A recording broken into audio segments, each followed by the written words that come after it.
Permettez-moi de me présenter. Brigitte Caldwell, marguillière en exercice de la fabrique Saint-Vital de Lambton. Il me fait plaisir de vous souhaiter la plus cordiale des bienvenues à notre production historique relatant la touchante histoire de notre Église qui n'a jamais été aussi belle qu'aujourd'hui lorsqu'elle est pleine à craquer. Érigée sur les cendres d'une tragédie qui a fortement ébranlé nos ancêtres, ce monument architectural, fierté de notre patrimoine religieux, s'élève depuis en hommage à l'audace, au courage et à la détermination des bâtisseurs d'il y a 100 ans. Guidés par un grand homme de foi, le révérend Arthur Belleau, ceux-ci ont affronté avec conviction tous les embâcles qui ont surgi sur le chantier. Et si l'Église pouvait parler? Le mystère que chaque pierre évoque est au-delà de ce que l'on voit. Grâce à notre narrateur, M. Réal Faubert, qui lui prêtera sa voix, nous allons visiter son passé pour enfin comprendre et apprécier tout ce qui a été fait avant nous et pour nous. Soyez prêts à tout, à entendre surgir autour de vous des répliques de paroissiens inquiets, à voir apparaître devant vous sur l'écran des documents authentiques et de toutes genres de photos, à épier une assemblée des marguilliers ou encore participer à une assemblée des paroissiens.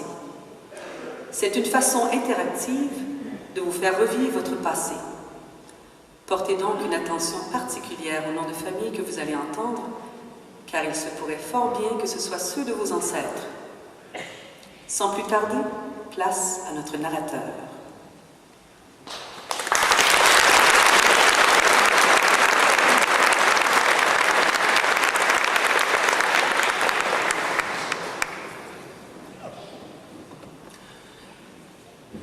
Mardi matin, le 22 août 1905, la bonne chez Thomas Lapointe sort dehors avec les cendres du poêle.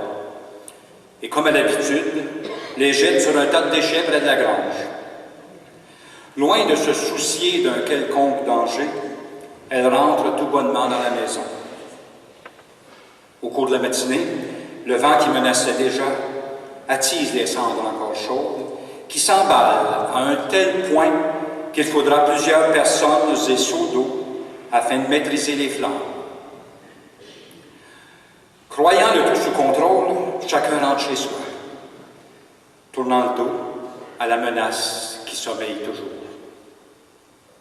Un peu plus tard, le vent brutal revient à la charge et déclenche un véritable brasier qui s'est rapidement propagé à l'église, au presbytère, au couvent et à 32 maisons. En quelques heures à peine, le cœur du village de Lambton a été réduit en cendres. La désolation fut totale.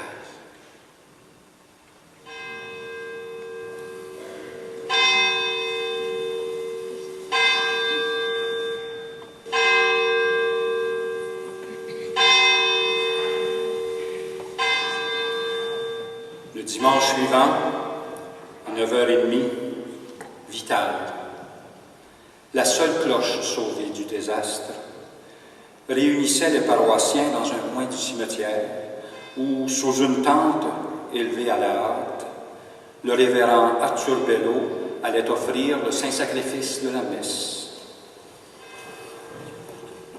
Elle était imposante, cette foule recueillie, priant le Tout-Puissant de protéger les affligés.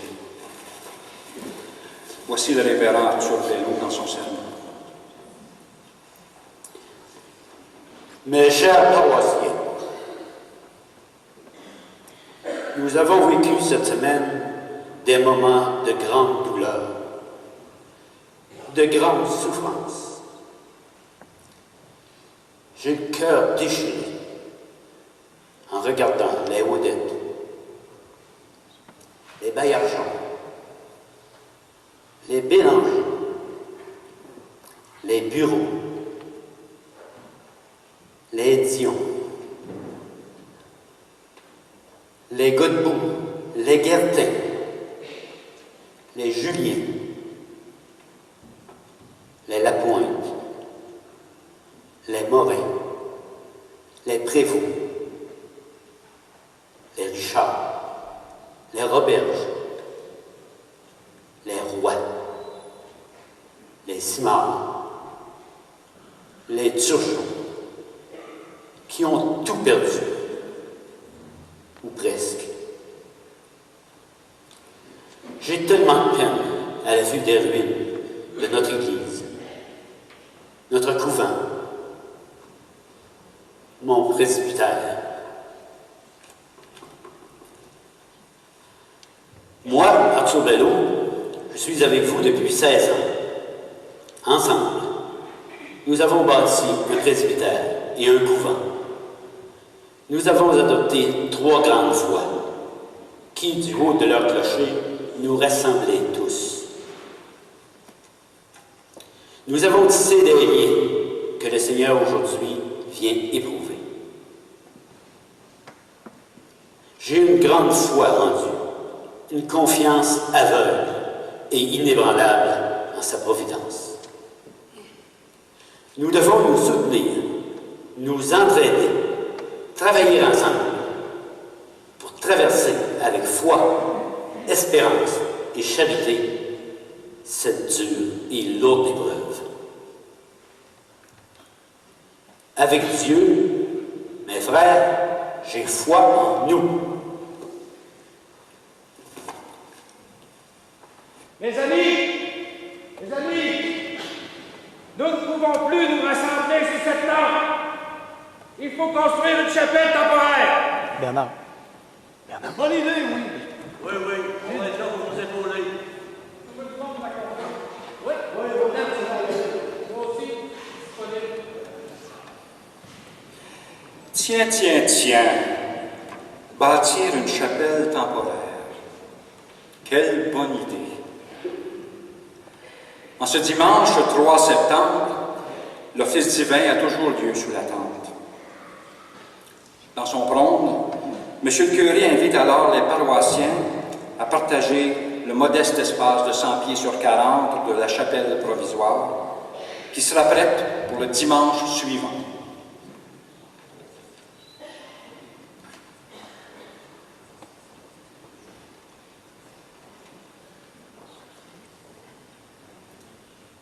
D'ici nouvel ordre,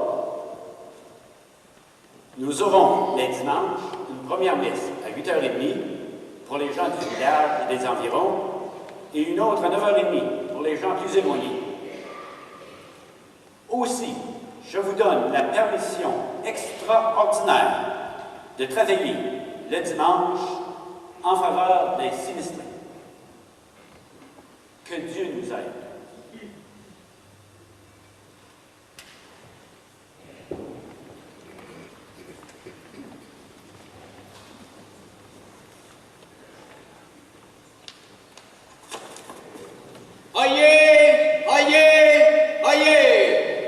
Avis est donné par la présente que nous, Athanase Dion, Solim Roberge, Félix Genron, Francis Gigard, François-Xavier Blanc, et moi-même, Elzéar Deveau, mariés anciens et nouveaux, appuyons solidairement la décision de M. le curé Arthur Bello de nous autoriser à travailler les dimanches après-midi en faveur des incendiés. Grand merci à tous ceux qui participeront à ces corvées.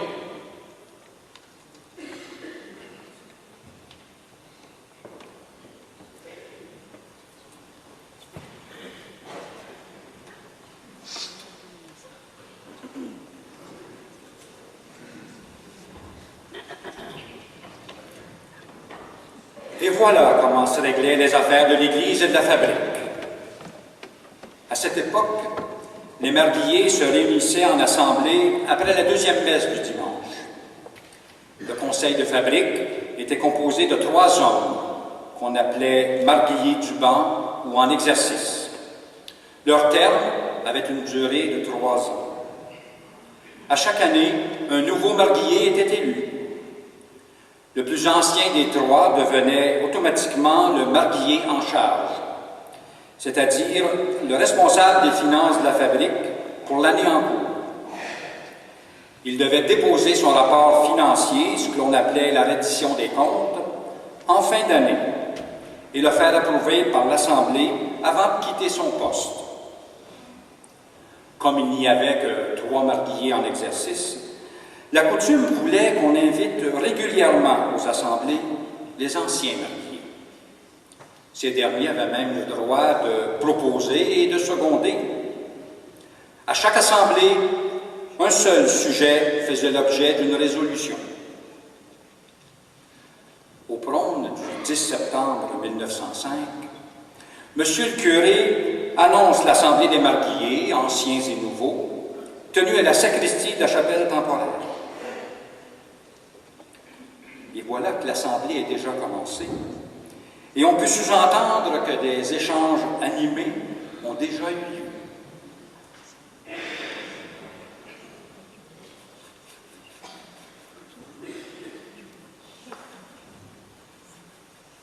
Il nous faut à tout prix reconstruire, et ce, dans les plus brefs délais. Mais là, Oui. Pas de maître dans ce jeu. Relevons-nous, socialistes. Prenons-nous en main. Nos paroissiens comptent sur nous pour les sortir de cette noirceur. ben, je suis bien d'accord avec M. le curé Athanas. On a déjà bâti une église, ou incapable d'en rebâtir une autre. C'est pas de rebâtir, le problème, c'est de payer la note. Nos paroissiens sont déjà lourdement éprouvés. On n'est pas pour les embarquer dans un projet, puis bâtir quoi? Bâtir grand. Bâtir beau. Solide. Inébranlable. Notre population va grandir. Il faut prévoir une église capable de recevoir tous nos jeunes. Mais révérend, J'ai dit pas de messe, les modèles. Il faut se rallier pour rassurer nos paroissiens. La nuit dernière, j'ai formulé une résolution pour la reconstruction de notre Église et de notre presbytère. Et j'ai besoin de votre appui unanime. Dieu aidant, nous allons réussir. Voyons donc, Solim, il faut avoir confiance. très bien, révérend. Nous sommes avec vous. Bon, c'est mieux, c'est mieux. Je vous fais grâce de la formule habituelle du préambule de nos résolutions. Alors, voici. Il est proposé par et secondé par que la fabrique se mette en mesure de commencer dès cet automne la reconstruction de l'église, du presbytère et des dépendances incendiées le 22 août dernier. Et que M. le curé soit chargé de faire auprès de Monseigneur l'archevêque les démarches nécessaires à cette fin. Qui propose? Je le propose. Solim Robert, je propose.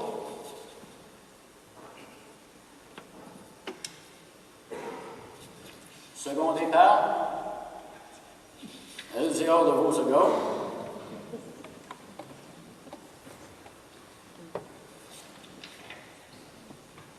Accepté.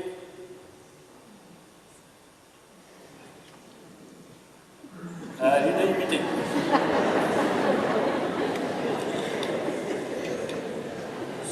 Ce 10 septembre 1905.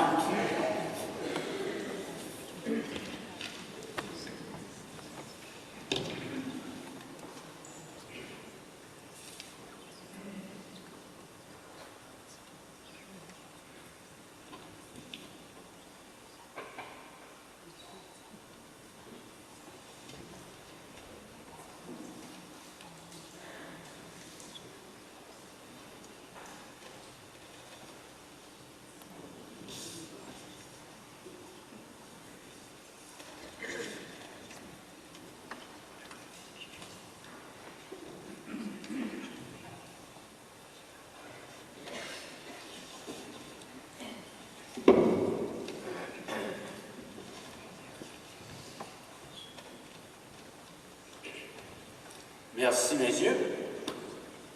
En passant, vous savez, je connais un architecte fort apprécié, un dénommé Georges-Émile Tanguay. Quand les paroissiens ont été mis au courant de notre résolution et qu'ils auront approuvé notre proposition, si vous le voulez, ben, je vais le contacter. Bien d'accord. Bien.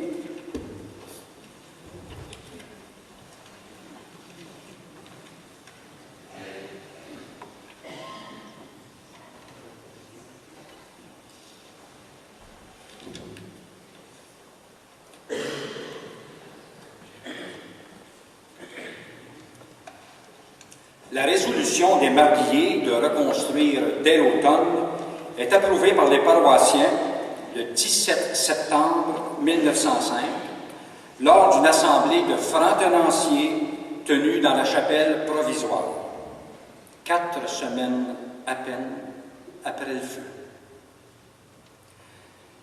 La réputation de l'architecte Georges-Émile Tanguay étant déjà faite dans la région de la Beauce, il est aussitôt contacté par le curé Belleau pour préparer les plans. Il accepte volontiers de s'impliquer dans le projet. L'idée d'une vaste église en forme de croix latine, avec 2 clochers asymétriques, faisait déjà partie de ses plans depuis un certain temps.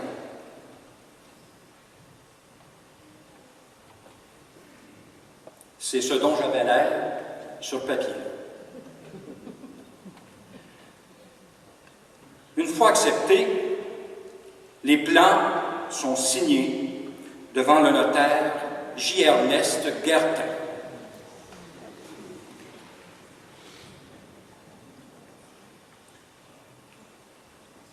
Par messieurs les Marguilliers, Soline Roberge,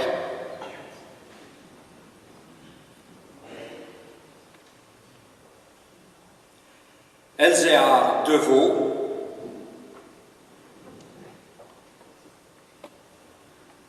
et Athanase Dion.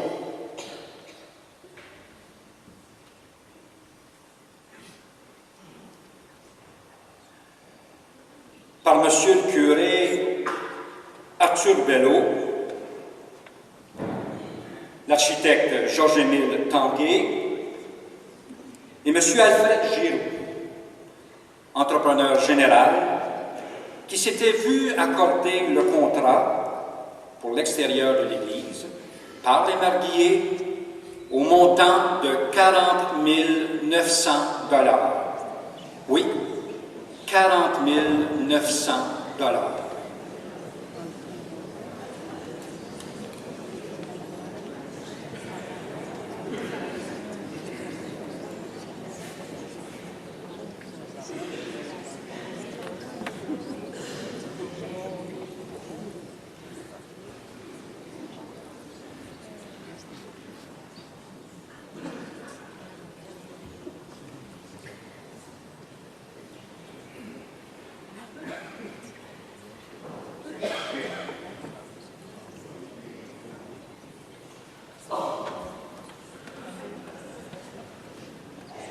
La construction du presbytère est également urgente.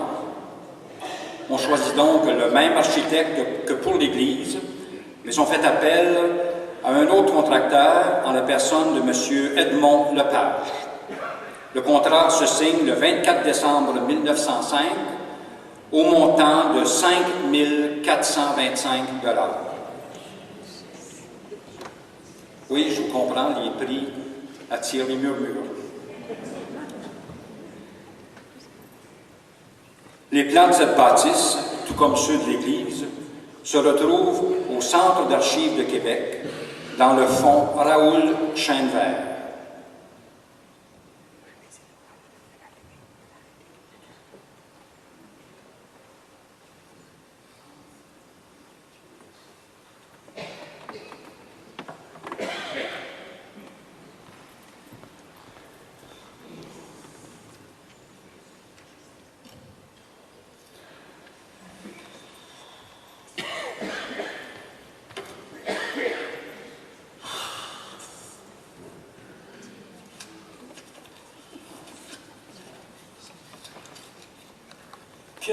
compliqué.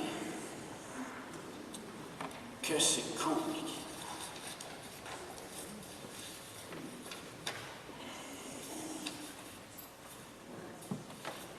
Bon.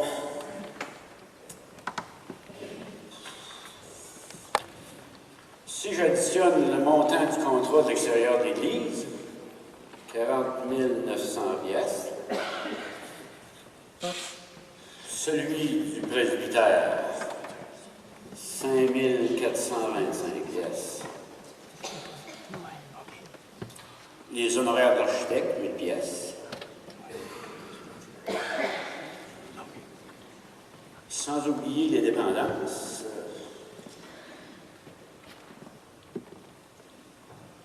plus ou moins 800 pièces. Ça fait un montant total de 5, 8, 9, 4, 13, 8, 7, 8,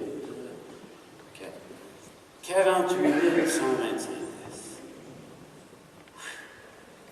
C'est de l'argent, ça. Qu'est-ce que je fais? La finition intérieure,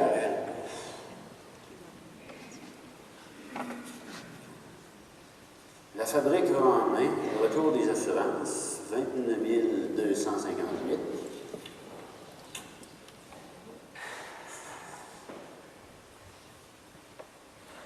Il manque un bon 19 000 pièces. Qu'est-ce que je fais?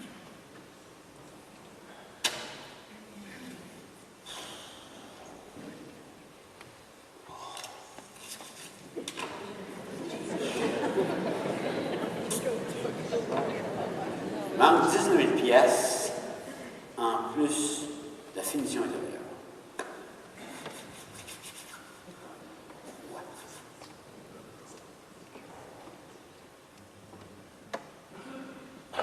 Quand le temps sera venu, on fera une répartition sur la paroisse.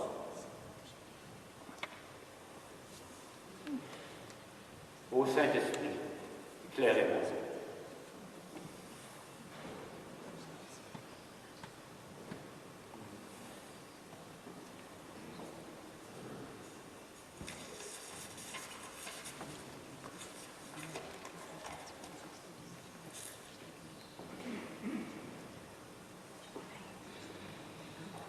Bonne nuit.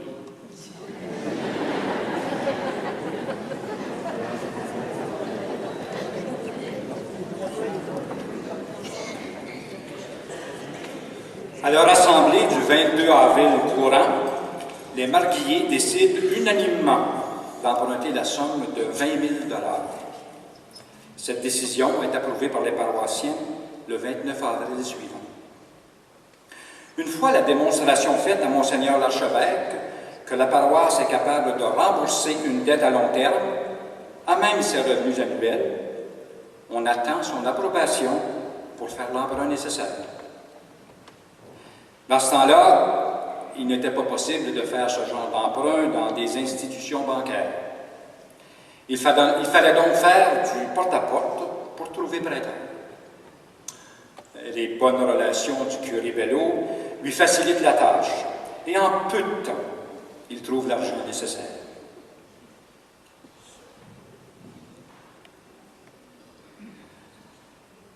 Monsieur le curé Bello se déplace pour chercher des prêteurs, certes, mais en cette période bouleversante pour sa paroisse, les demandes et les besoins sont beaucoup plus vastes. Son ministère est prenant parce qu'il est proche de ces gens qui lui font confiance. Il visite les familles éprouvées, réconforte, écoute, s'inquiète, conseille, aide. Il rencontre régulièrement les enfants dans les écoles de rang et les pensionnaires au village chez nos religieuses. Il accompagne les grands malades de sa paroisse jusqu'au sacrement de l'extrême-onction, soutient de toute sa foi, et Dieu sait qu'elle est grande, le moral de tout son monde. Ses gestes et ses écrits le confirment. le curé Arthur Bello est totalement dévoué au mieux-être de la communauté que Monseigneur lui a confiée. Il veut les diriger dans le sillon de sa foi.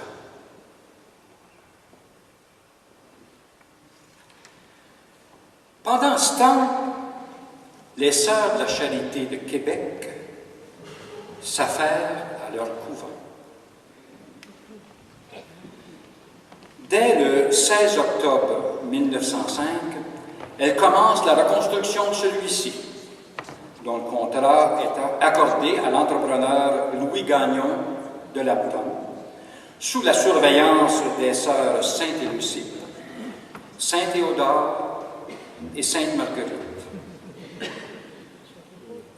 Moins d'un an plus tard, oui, moins d'un an plus tard, soit le 28 août 1906, l'abbé Arthur Bello a la joie de bénir leur nouveau couvent.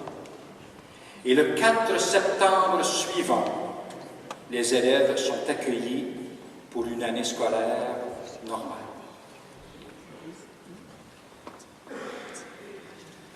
Je vous fais remarquer que l'année du feu, l'activité scolaire avait quand même débuté dès le 15 septembre, soit 3 semaines seulement après le sinistre.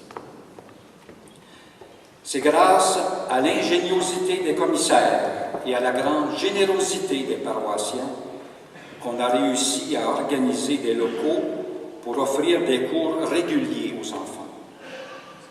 La salle des associations, qui est aujourd'hui la maison de M. Paul-Eugène Labrec, a servi de résidence aux religieuses et aux pensionnaires, tandis qu'on utilisa la maison de M. Thériault, père de Mme Dr. Adjuta Sanson, et celle de M. Eugène Roberge pour aménager les classes. Que d'entraide!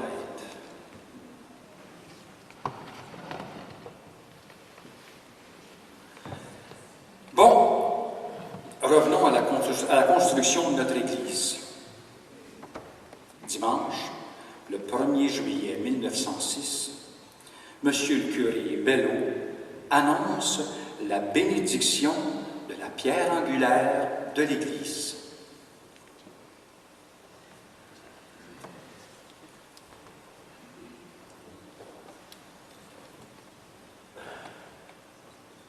Après la deuxième messe ce matin, j'aurai le plaisir de bénir la pierre angulaire de notre Église. Tous sont invités à venir frapper cette pierre et à déposer une obole. Cet argent servira à l'achat d'une croix et de chandeliers pour le maître-autel.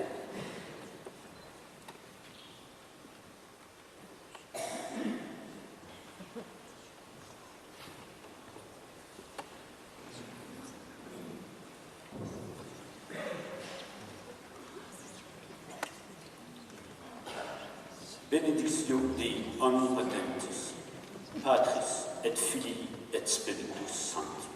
Amen.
Les frères Bello se sentent choyés et bien entourés.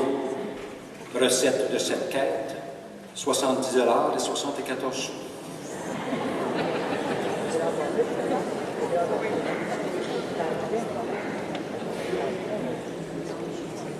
De jour en jour, on voit monter la structure extérieure de l'église. D'abord la charpenterie, puis les murs en cailloux des champs, bien ébauchés au marteau et posés en plein mortier. Les pierres saines, sauvées des décombres, une fois inspectées et acceptées par l'architecte, font aussi partie des murs de notre église.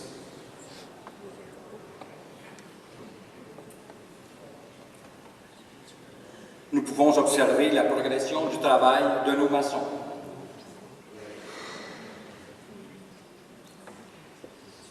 Selon le contrat, l'édifice devait être clos et couvert le ou avant le 15 novembre 1906, délai de rigueur fixé après lequel la fabrique aurait droit d'exiger du dit entrepreneur, à titre de dommages et intérêts, la somme de 15 $ pour chaque jour de retard.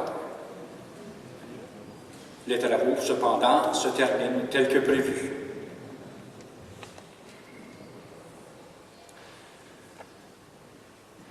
Et voilà que par une belle journée du début de l'automne 1906, les paroissiens voient s'élever dans le ciel le clocher. C'est l'euphorie.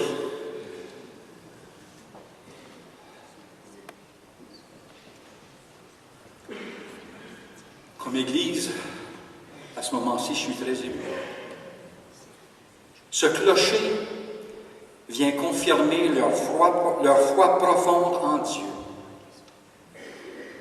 Ce clocher est aussi symbole de la grande fierté qui les habite.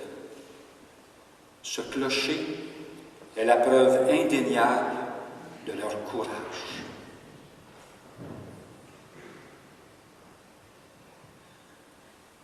Pour couronner le tout, on procède à la bénédiction de la statue de Saint-Vital, patron de la paroisse, le dimanche avant Noël.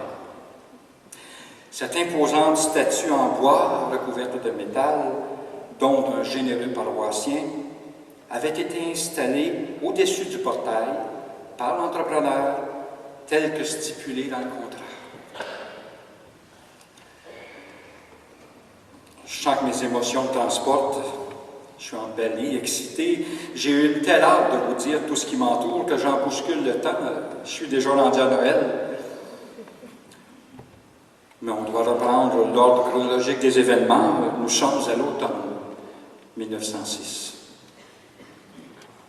Et l'idée d'assister encore longtemps aux offices dans la chapelle provisoire, surtout en hiver, porte les paroissiens à réfléchir et du même coup les stimule. Tous sont d'accord qu'on ne peut laisser les travaux intérieurs en suspens, ne serait-ce que par fierté vis-à-vis des paroisses environnantes. Le temps est donc venu pour les paroissiens d'assumer les frais de la finition intérieure. Le conseil de fabrique demande à ceux-ci de signer une requête démontrant qu'ils sont disposés à se cotiser pour le parachèvement de l'église et de la sacristie.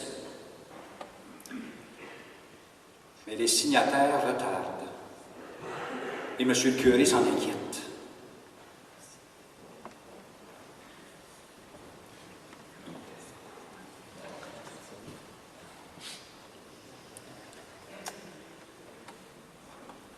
Je sais que de signer une telle requête demande réflexion. Sachant très bien que de poser ce geste devient en soi dû. Mais il faut à tout prix que cette requête soit signée par la majorité des paroissiens. Il nous manque encore 70 à 75 signatures. Sans ces signatures, il va falloir abandonner notre projet. Et notre Église restera telle que vous la voyez présentement.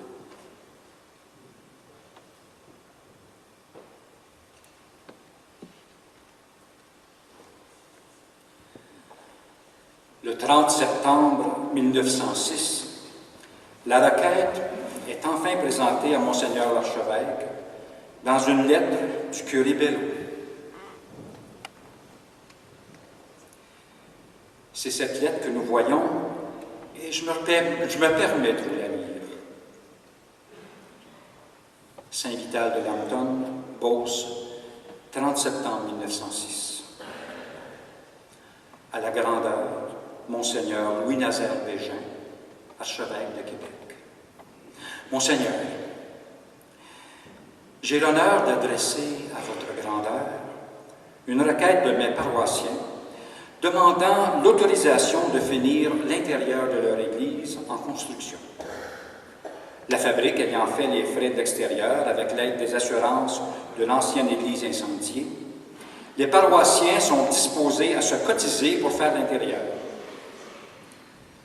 S'il plaît à votre grandeur de nous y autoriser, nous nous adresserons au commissaire civil pour remplir les formalités voulues par lui.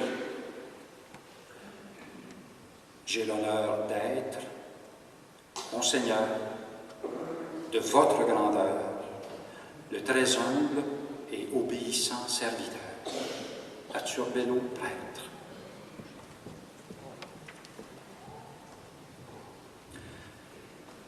Aussitôt, Monseigneur délègue le révérend Prosper Munier, curé de Saint-Sébastien, pour vérifier si les allégués de la requête sont conformes. Celui-ci vient sur place le 25 octobre, présider une assemblée de paroissiens et, tel que décrété, rédige un procès-verbal qu'il expédie à sa grandeur.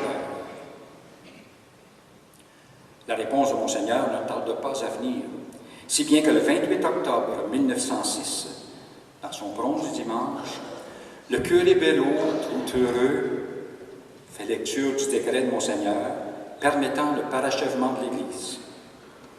Cependant, ce décret contient certaines obligations.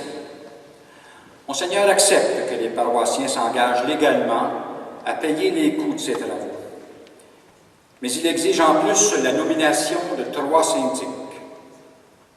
Pour ce faire, il faut passer par une procédure légale mise en place par des commissaires civils.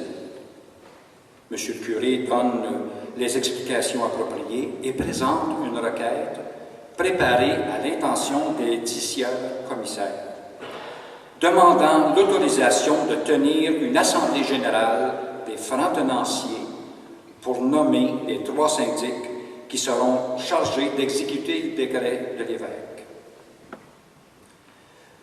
Les paroissiens sont invités à venir signer cette requête en aussi grand nombre que possible en ce 1er novembre 1906, jour de la Toussaint, à la sacristie ou au presbytère. Et oui, vous avez bien entendu, au presbytère. Il est déjà prêt à être habité. Que de joie et de réconfort pour les frères Bello de se retrouver enfin chez eux, tout en étant bien reconnaissants d'avoir trouvé hospitalité chez des paroissiens pendant plus d'1 année. La requête signée le jour de la Toussaint est bien reçue par les commissaires civils et une ordonnance en date du 14 novembre 1906 autorise M. le curé à tenir l'Assemblée des francs-tenanciers pour y nommer les 3 syndics en question. Enfin, le 25 novembre 1906, un grand nombre de paroissiens se réunissent pour cette Assemblée générale. Celle-ci a lieu dans la chapelle provisoire et se déroule sous un tollé de questionnements, à savoir qui, selon eux, devrait assumer cette responsabilité. Donc, ce qu'on a fait, il y a de l'église.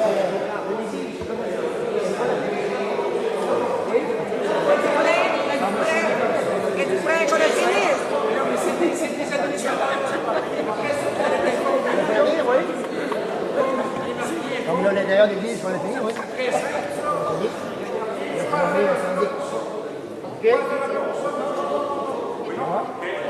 On a fini l'intérieur de l'église, oui.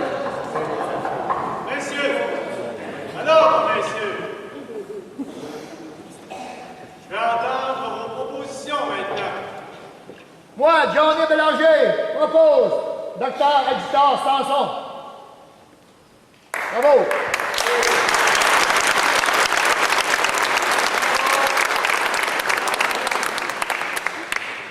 Moi, Pierre Richard, propose Onésime Labrec. Oui, c'est beau. Oui. Bravo.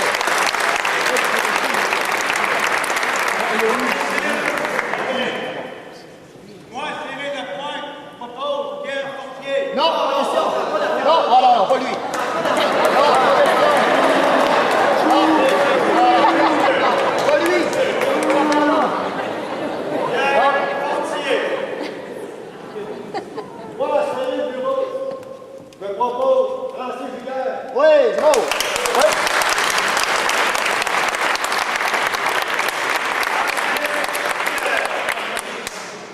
Moi, Joseph Labrec, je propose M. Georges Philippon. Oui, c'est beau. Oui. Oui.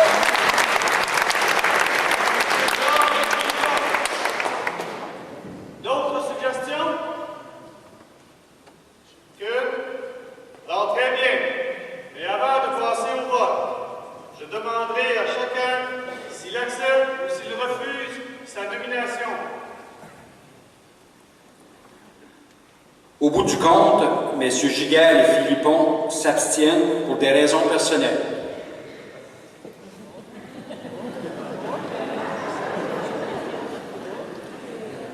Tandis que messieurs le docteur Adjutant Sanson et Onésime Labrec sont nommés à l'unanimité.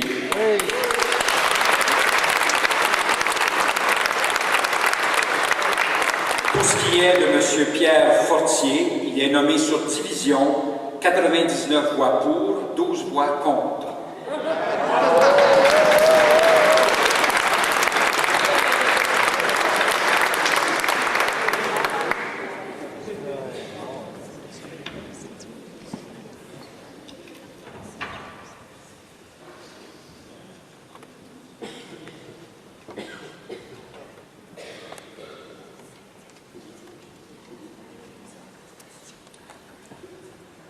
L'engagement civil dont il est question dans le décret de Monseigneur se traduit concrètement par un acte de cotisation reconduit au bureau d'enregistrement. Pour ce faire, messieurs les commissaires ordonnent de monter un rôle d'évaluation pour toutes les valeurs foncières de la paroisse. Monter un rôle d'évaluation demande certaines connaissances et du discernement. C'est alors que messieurs Charles Labrec et J. Bédard sont nommés comme évaluateurs. Leur travail consiste à dresser une liste des propriétaires et à évaluer leurs biens.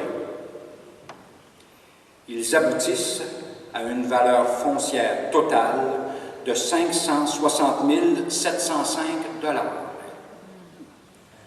Comme on a besoin de 36 446 $ pour terminer l'intérieur de l'Église, le calcul fait à partir de la bonne vieille règle de 3 donne un taux de 6,5% qui sera appliqué sur chacune des propriétés et chacun des biens fonciers de la paroisse.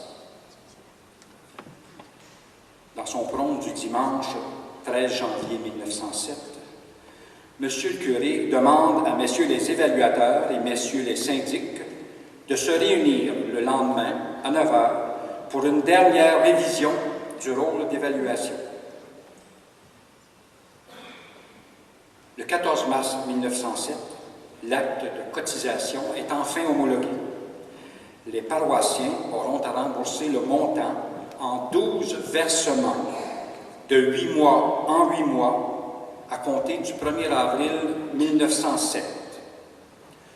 Sur ce rôle d'évaluation apparaît la signature de 298 francs tenanciers. Cependant, pour la même année, les statistiques ne déclarent que 288 familles dans la paroisse. On peut donc en conclure qu'il y avait des propriétaires de biens fonciers qui ne résidaient pas là-dedans. La valeur foncière de Lambton en 1907 était de 560 705 $.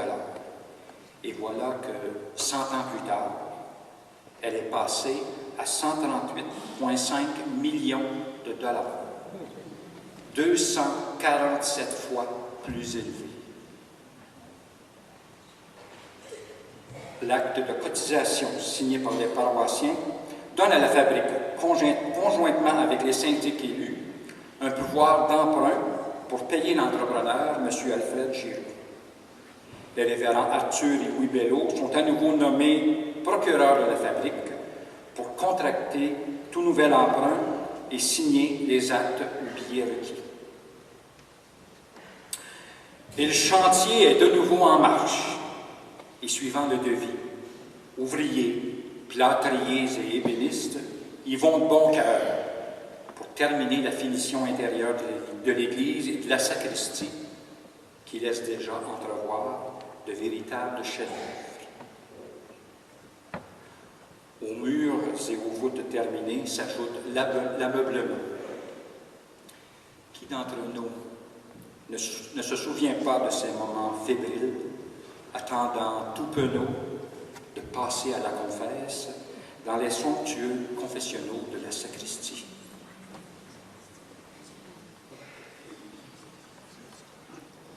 Oui, c'est beau.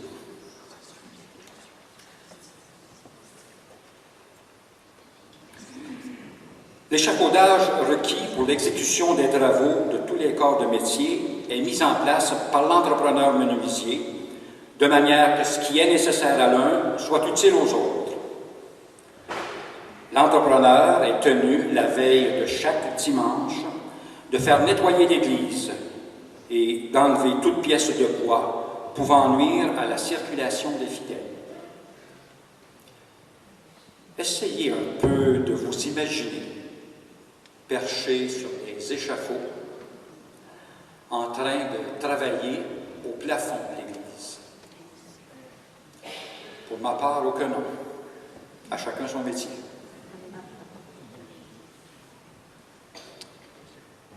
Le 7 avril 1907, la fabrique prend la décision d'acheter 2 cloches neuves pour regarnir son clocher. Elle obtient un remboursement de 600 $ pour les débris des cloches incendiées, baptisées Marie et Joseph. Ce montant sert d'acompte sur l'achat des remplaçantes qui nous viennent de France. Elles traversent l'océan Atlantique en partance du port Le Havre jusqu'à Halifax, où le train prend la relève pour les mener jusqu'à Courcelles. Nos bons chevaux se chargent du reste de la route jusqu'à l'église Saint-Vital. Installés à une hauteur peu ordinaire, nos cloches se font solennellement entendre encore aujourd'hui à la grandeur de la paroisse et des environs. Oui, mes cloches, ma voix à travers le temps.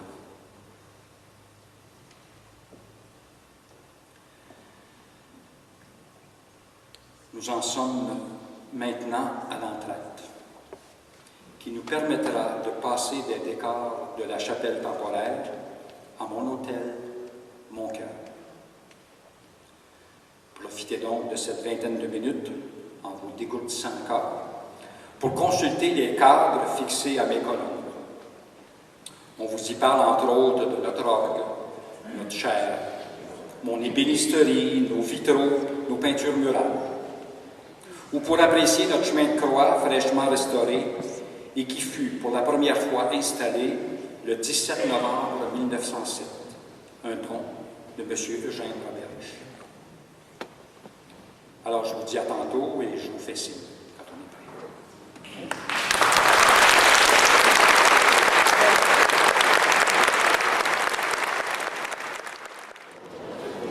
Et pour vous présenter le dévoilement d'un cadre spécial offert par le comité patrimonial portant sur l'étude architecturale qui situe notre Église dans les accomplissements du grand architecte québécois Georges-Émile Tanguay.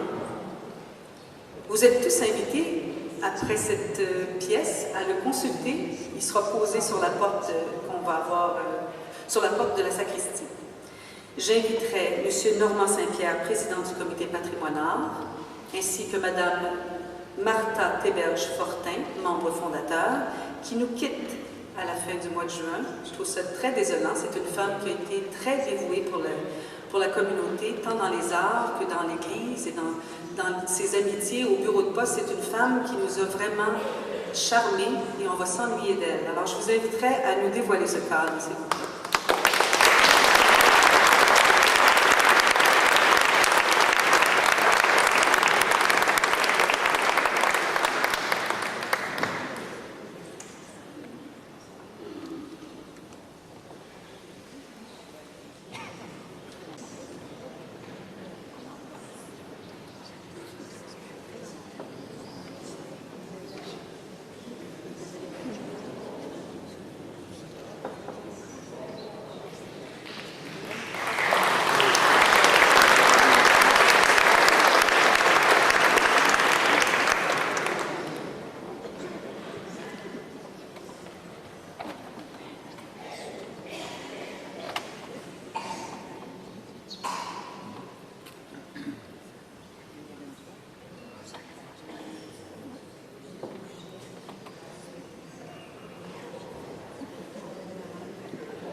Nous reprenons la suite de notre histoire qui vous sera présentée cette fois sous forme de tableau.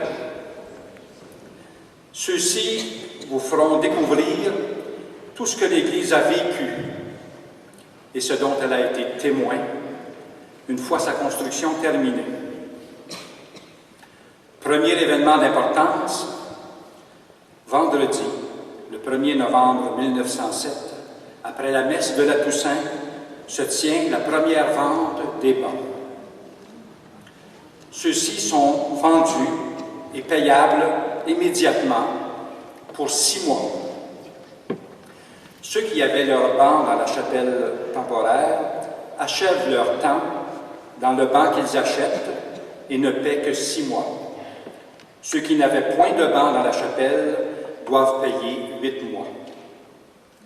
À cette époque, cette vente de bancs représentait la principale source de revenus de la fabrique. La paroisse Saint-Vital de Lambton possède maintenant sa nouvelle église. Tout est en place. Nous pouvons donc commencer à célébrer les offices religieux d'usage dans ce lieu sacré d'une incomparable beauté. À présent que chaque paroissien a son rang pour assister à la messe du dimanche et des fêtes d'obligation, et qu'on s'est procuré tout le nécessaire pour faire de ces offices des rassemblements pieux qui donnent l'occasion aux paroissiens de rendre grâce à Dieu pour tous ses bienfaits, la première obligation à laquelle on ne peut et on ne veut se soustraire est la bénédiction de l'Église. Et le 12 novembre 1907, 2 ans après la signature du contrat, nous avons l'honneur de recevoir Son Éminence, Monseigneur Louis-Nazaire Bégin, celui-là même qui avait autorisé la construction de notre Église. Et nous l'accueillons pour la cérémonie de la bénédiction.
Il me fait plaisir de souhaiter la bienvenue à Monseigneur Louis-Nazaire Bégin, archevêque du diocèse de Québec.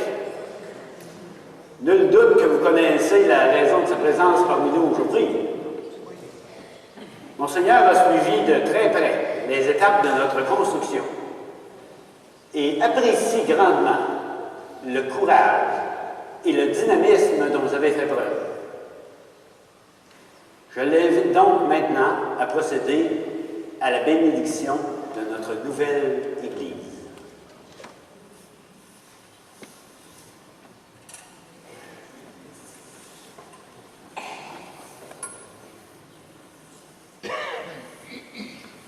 Rogamus te, Domine Sancte, Pater Omnipotent,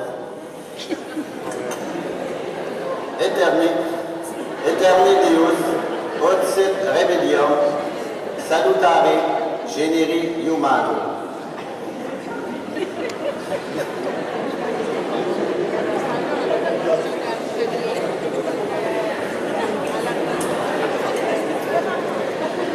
Per Christum Dominum nostrum. Amen.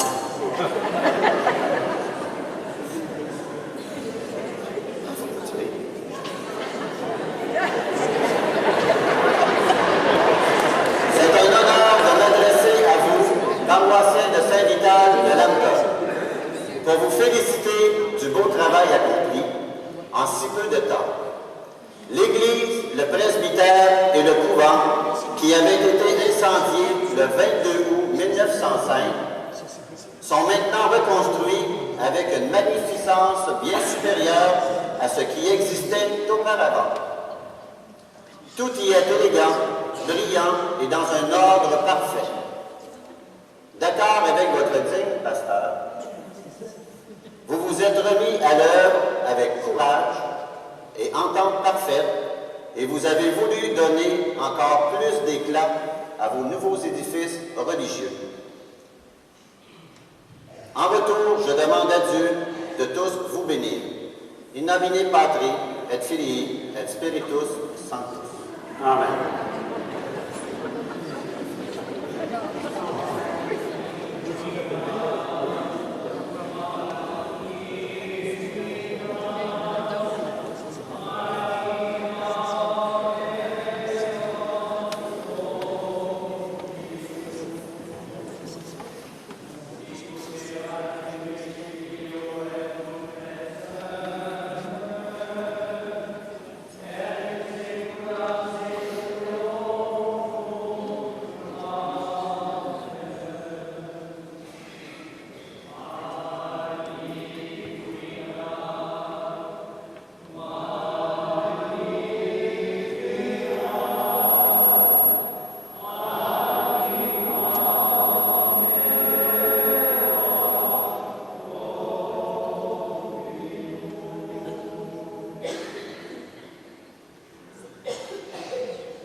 Comme c'est beau les voir.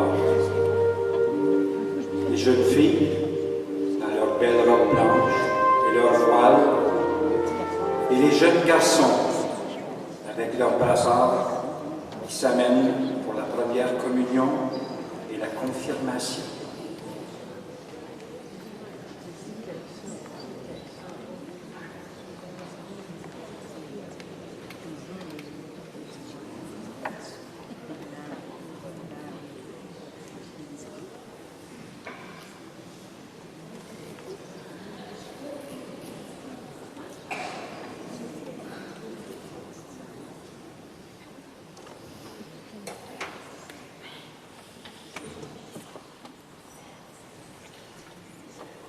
C'est un grand jour aujourd'hui. Vous êtes bien préparés? Alors voici. Que faut-il faire pour faire une bonne communion? Pour faire une bonne communion, il faut être en état de grâce, avoir une intention droite et être à jeun. C'est bien. Votre prière? Divin Jésus, quoique je ne vous vois pas des yeux du corps, je crois que c'est vous-même qui allez vous donner à moi dans la Sainte Communion. Hélas, je suis indigne d'une telle faveur après vous avoir tant de fois offensé. Ô bonté infinie, venez donc mon Sauveur et mon Dieu, venez dans mon cœur que je vous donne.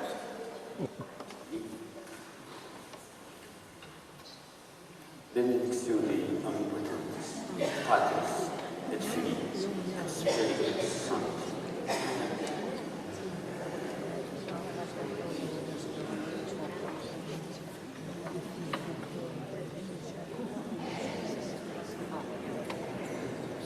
Corpus Domini nostri.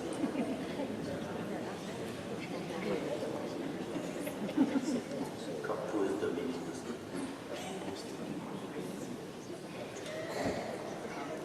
Corpus Domini nostri. Corpus Domini nostri. Corpus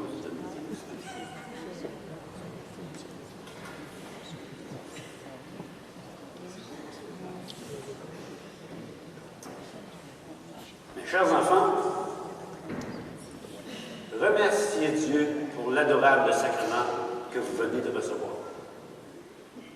Témoignez-lui une sincère reconnaissance pour les grâces que ce sacrement vous apporte. Mettez en Dieu votre confiance, car il est tout-puissant et infiniment bon.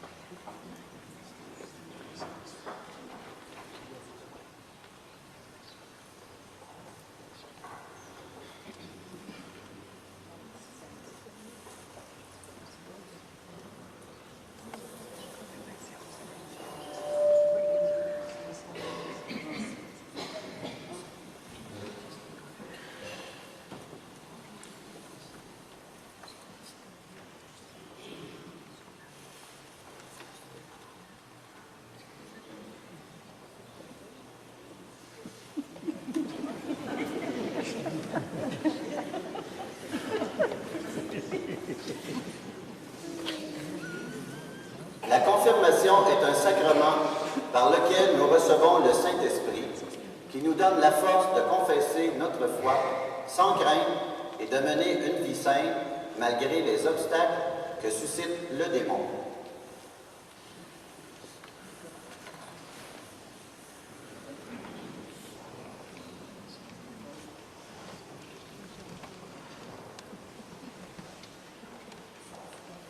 Francis, je vous marque du signe de la croix et je vous confirme avec le crème du salut. Au nom du Père et du Fils et du Saint-Esprit. Que la paix soit avec vous. Amen. Guillaume, je vous marque du signe de la croix et je vous confirme avec le crème du salut. Au nom du Père et du Fils et du Saint-Esprit. Que la paix soit avec vous. Jean-Michel, je vous marque du signe de la croix et vous confirme avec le crème du salut.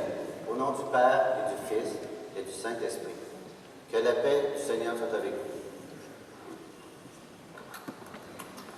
Benedicat te Dominus et habeas vitam aeternam. Amen. Vous voilà confirmés, mes chers enfants. Le sacrement que vous venez de recevoir a imprimé en vous un caractère ineffaçable. En votre nom, je demande à Dieu d'affermir en vos âmes la foi chrétienne.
Dans les faits, c'est le 30 mai 1908 que se vit la première confirmation dans notre Église. Monseigneur administre alors ce sacrement à 69 garçons et 94 filles. Il reviendra 4 ans plus tard, en 1912, pour confirmer cette fois-ci 360 enfants de notre paroisse.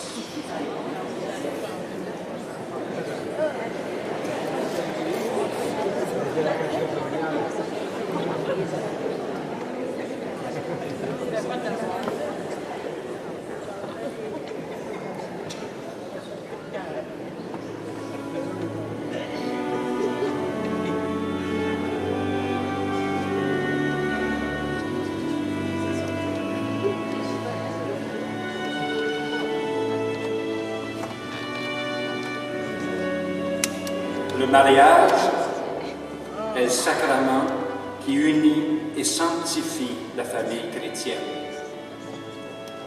qui multiplie les enfants de Dieu sur la terre et ses élus dans le ciel.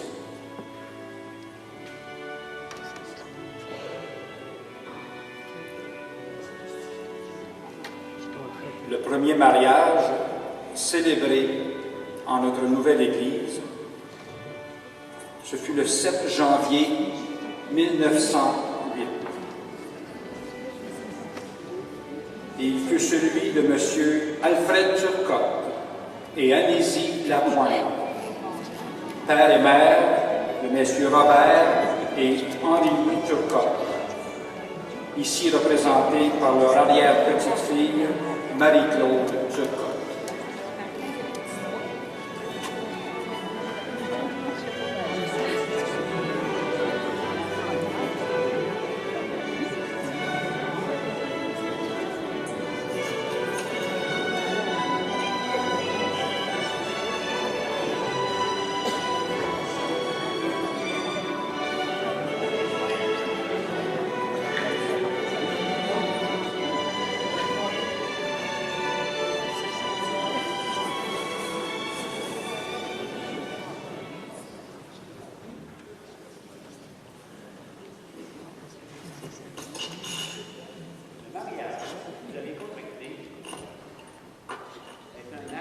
Plus haute importance.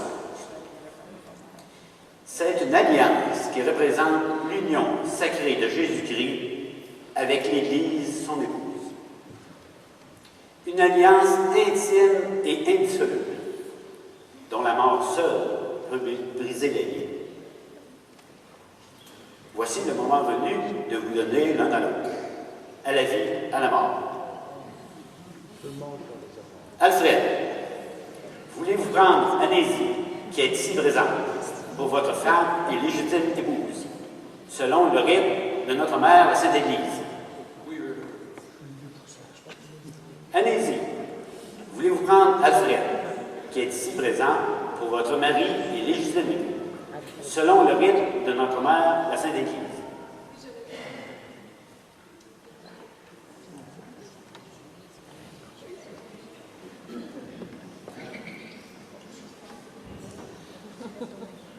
Benedict Domine Annulo.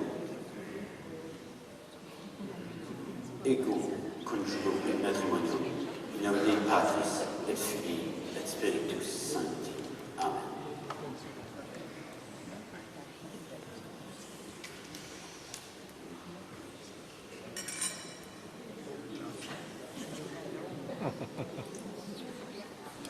Benedict Domine Annulo, per Christum Dominum nostrum. Amen.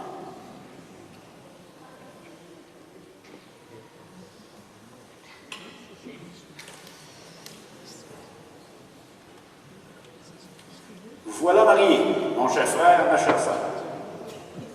Vous voilà unis pour les vies. Le sacrement de mariage que vous venez de recevoir a imprimé un sceau divin à votre union et l'a sanctifié.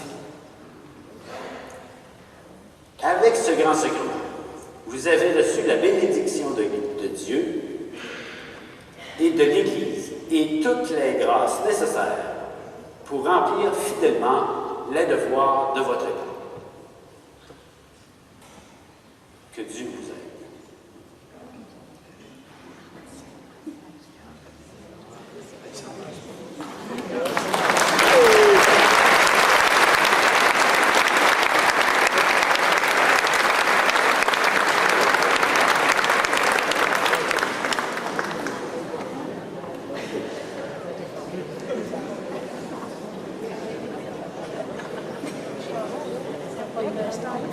En 1907, dans la chapelle temporaire, furent célébrés 8 mariages. Dans notre Église, en 1908, 6 autres mariages suivirent celui d'Alfred Turcotte et d'Anésie Lapointe. Je vous fais marquer une différence significative dans le rituel du mariage d'il y a 100 ans et celui d'aujourd'hui.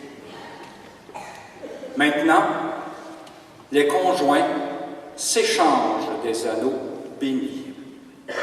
Alors qu'il y a 100 ans, seul le mari passait au doigt de sa femme l'anneau béni.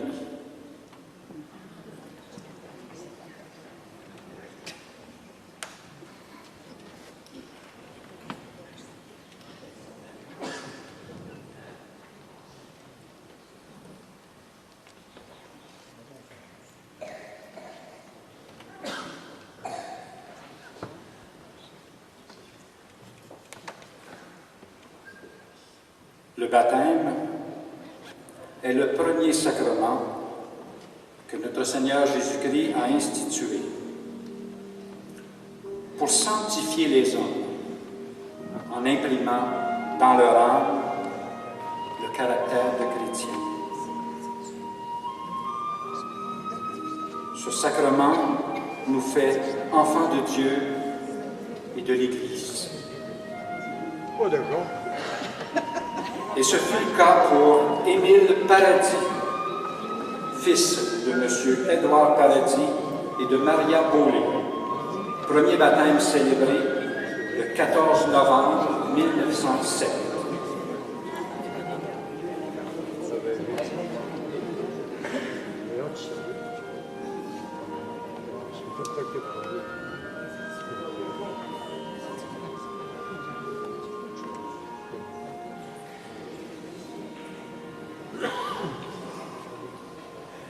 Joseph-Émile Almanzar, que demandez-vous à l'Église de Dieu? Que vous procure la foi? Accipe signum crucis tam in fronte quam in campe.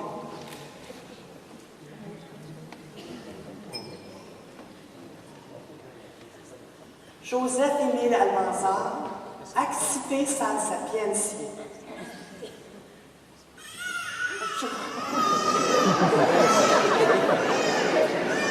Joseph-Émile Almanzar, renoncez-vous à Satan, à toutes ses œuvres et à toutes ses formes.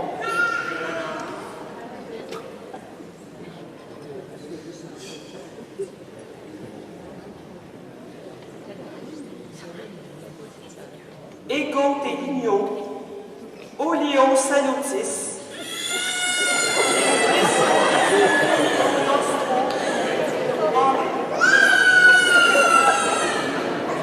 Joseph-Émile Almanzar, voulez-vous être baptisé?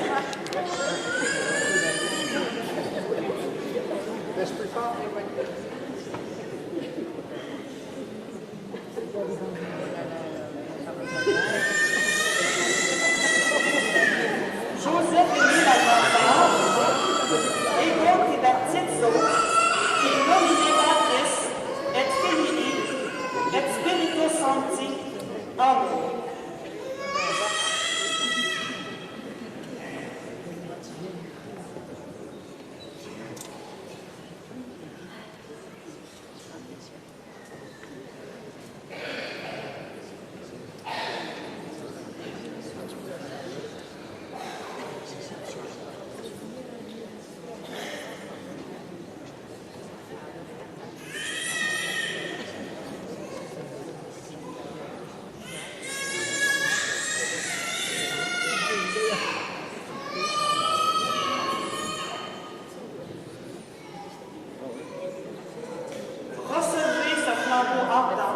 Et gardez inviolable la grâce de votre baptême.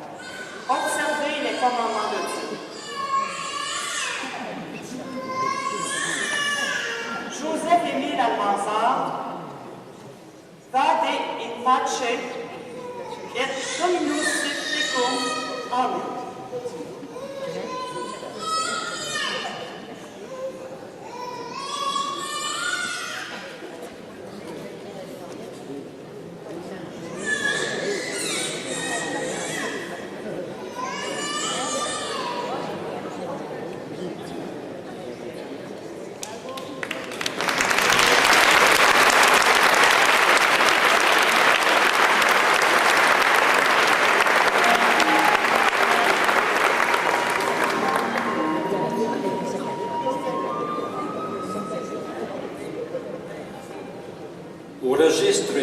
statistiques de l'année 1907, nous trouvons 93 baptêmes.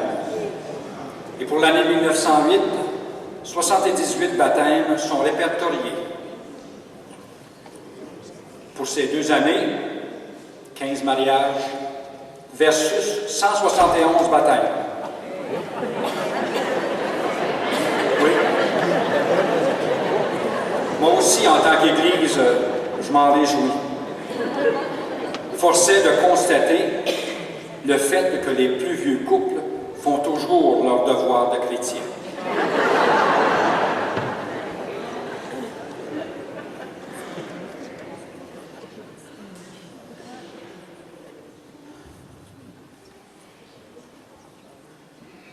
Au début du 20e siècle, dans ces années de colonisation, les services médicaux n'étaient pas toujours accessibles dans notre coin de pays. Il arrivait donc assez souvent que des jeunes femmes mouraient en couche ou ne se remettaient pas de la naissance d'un enfant. C'est ce qui est arrivé à Victoria Gilbert, épouse de M. Elzéar Baillargeon, représenté ici par son arrière-petit-fils Hugo. Elle est décédée le 25 juin 1908 à l'âge de 33 ans, laissant dans le deuil son mari et 8 enfants, le plus jeune âgé de 3 mois. Oui, quelle tristesse.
requiem aeternam donais Domine, et lux perpetua, luciatis.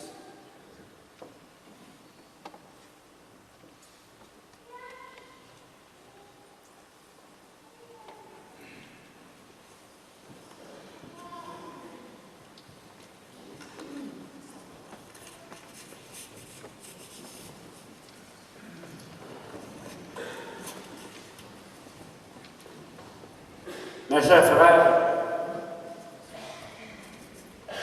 l'épreuve qui frappe une famille de notre village nous peine tous. En votre nom, au nom de mon frère Louis et en mon nom, je présente à M. nos plus sincères condoléances. Connaissant votre grand cœur, je suis sûr que vous ferez tout ce que vous pouvez pour venir en aide à cette famille éprouvée.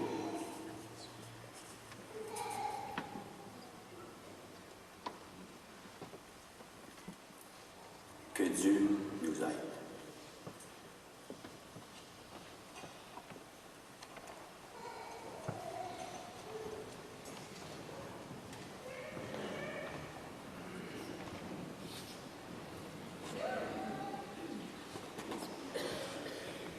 Pater noster, qui es in cielo, sanctificetur nomen tuum, adveniat regnum tuum, fiat voluntas tua, sicut in cielo et in terra.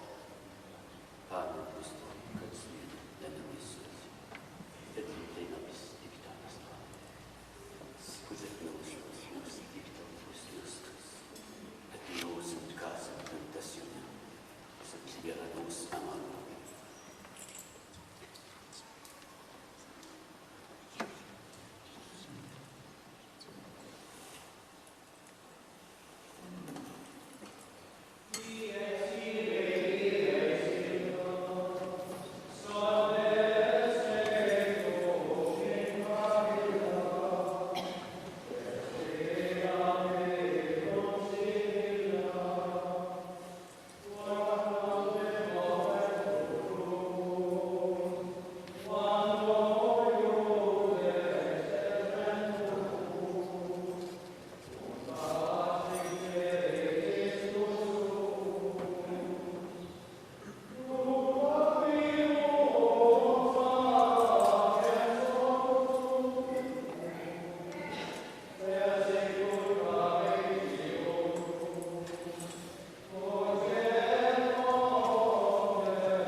Je laisse la chance aux acteurs de reprendre leur place dans la sacristie.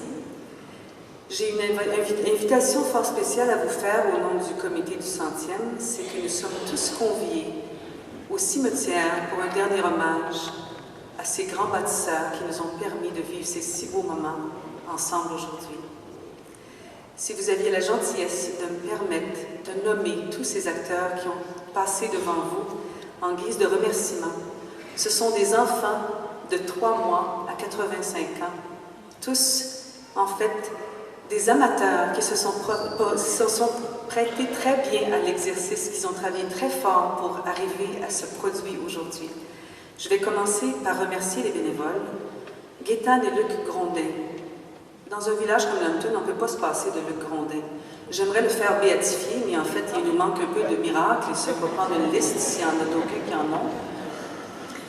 Madame Claire Gagnon, qui a fait ces magnifiques vêtements que les enfants ont portés.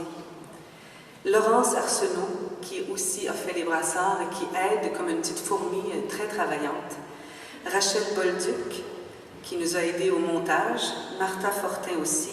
Aline Morin, qui a fait les beaux petits chapeaux des jeunes filles dans les funérailles. Olivette Filion, qui s'est prêtée à l'exercice. Huguette et Luc Grenier, ce sont des amis de Pierrette Marceau qui se sont occupés de nous dénicher ces beaux costumes. En fait, Pierrette a trouvé les costumes, les vrais costumes des Sœurs de la Charité, et ce couple-là s'est occupé de faire monter les... comment on appelle ça? Les coiffes. Bon.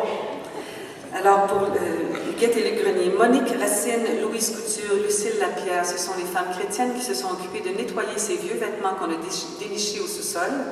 Sylvain Robert qui a fait le gardien d'enfants, c'était pas une tâche facile, malgré qu'ils ont été vraiment fins, les enfants.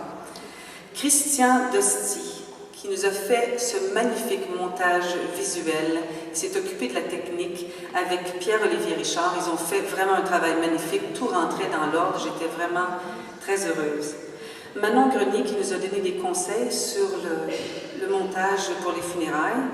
Roch Lachance qui nous a aidé à la technique. Camille Allé, Don Caldwell, François Roy, Georges-Henri Fortin, Michel Couture, Michel Dionne, qui est notre technicien. Ces hommes ont prêté main forte, ils ont aidé au chant, ils ont fait du chant magnifique pour les funérailles. Merci, M. Blouin, d'avoir organisé ça. Alors, permettez-moi maintenant de vous présenter vos acteurs en groupe, s'il vous plaît, les enfants de chœur. Si vous aviez la gentillesse, on applaudira tous à la fin, ça va être plus facile pour la présentation. En commençant par Charles-Étienne Carrier. Charles-Étienne. Dominique Dosti. William Robert. Frédéric Terrien étaient nos enfants de chœur. Vous pouvez descendre les enfants et vous placer en avant. Nos communiantes, Mégane Boulanger, Mélanie Boulanger. Ah, on arrive en courant. C'est ça qu'elle faisait tout le temps, courait tout le temps. Allez, Mégane, viens en avant, ma belle. Mégane Boulanger, Mélanie Boulanger, Maude Champagne, Cynthia Toulouse et Annabelle Veilleux. Nos confirmants, Jean-Michel Grondin, Guillaume Henley, Francis Robert. Nos porteurs, David Bureau-Lapointe et Maurice Richard, ainsi que M. Ernest Gaulin, un ancien bedeau qui est venu sonner la crécelle pour vous appeler à la pièce.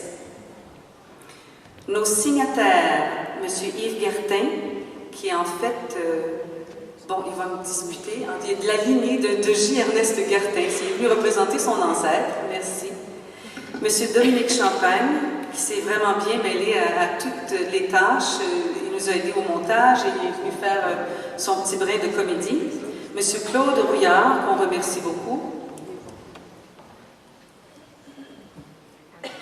Dans les mères et les filles, nous avons Nicole Grondin avec sa fille Vanessa Racine. Nicole a été aussi marraine lors du baptême et Vanessa a joué dans la scène des funérailles. Lynn Boulanger avec sa fille Véronique Boulanger qui a également joué dans les funérailles. Pascal Brochu et Marie-Claude Turcotte dans la scène des mariés.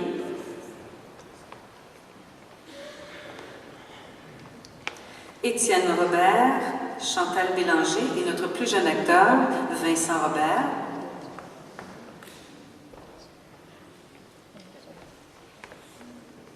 Hugo Baillargeon, le veuf, qui est en fait un ancêtre du veuf original. Et nos paroissiens qui ont animé le cœur de l'auditoire, M. Pierre Bolduc, M. Serge Bureau, avancez-vous, gênez-vous pas, Jean-Pierre Lagueux, Bernard Pontier, Patrick Labrec, Guy Lapointe, Jeannot Richard, Martin Richard, ainsi que Sylvain Carrier, David Robert, Michel Roy. Et mes sœurs, nos grandes sœurs de la charité. En fait, ce sont des femmes qui ont joué le rôle de ces grandes dames qui ont œuvré ici pendant au moins 40 ans à éduquer notre belle population.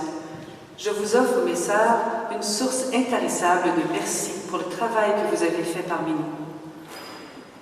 Nos sœurs sont Christine Dorval, Jacinthe Martel et Mme Nicole Tremblay. Nos mariés, M. Guy Blais, qui est en fait le fils de François Xavier, qui a accepté de bon cœur, Gilles Blouin, qui était aussi chantre pour les funérailles, Sylvain Boulanger, Michel Perrault, Armand Quirion, Normand Racine.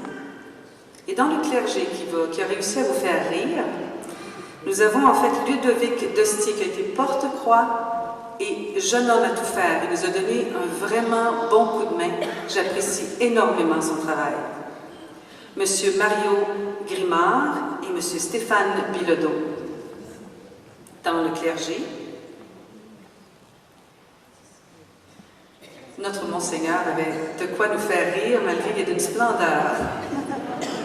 Allez, non, restez là. Je vais descendre quelques marches. Descendez quelques marches.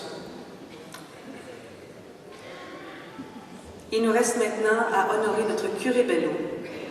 C'est un travail de taille que M. Denis Labrec a accepté de relever, étant donné qu'il était aussi membre du comité organisateur du 100e. On le remercie beaucoup. M. Denis Labrec dans le rôle du curé Bello.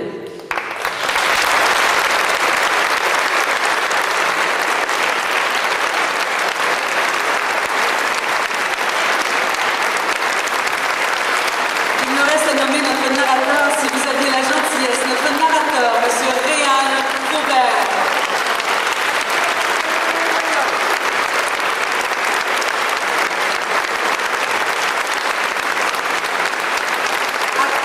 Figurant salué.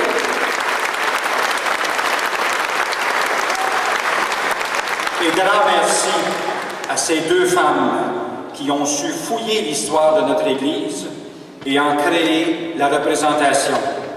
Pierrette Marceau et Brigitte Caldwell.